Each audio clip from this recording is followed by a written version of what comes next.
What's up? What's up? Hello everybody. Today I'm working on 2011 Mercedes ML550. Customer complained after a day or two they will find it on the left rear like a down. It's leaking the air suspension. We couldn't duplicate it here. We kept the car for 24 hours. We couldn't duplicate it. Only dropped like half an inch. Yeah, I didn't drop much. Not noticeable.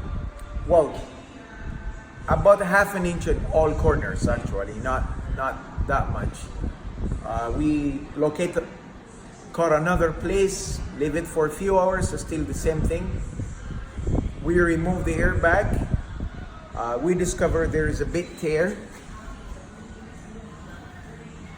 Now we're gonna double check 100% if there is a leak here. We will change it anyways because of this rip, but I just want to confirm 100% if there is actual leak here. We're gonna pressurize it with air. With the air blower right there.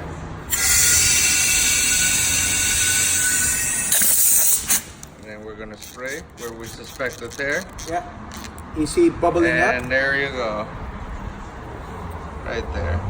Very slow leak, but overnight, That's enough to lower the car. So we're gonna replace it. So the proper tool to use, soapy water. Soapy water.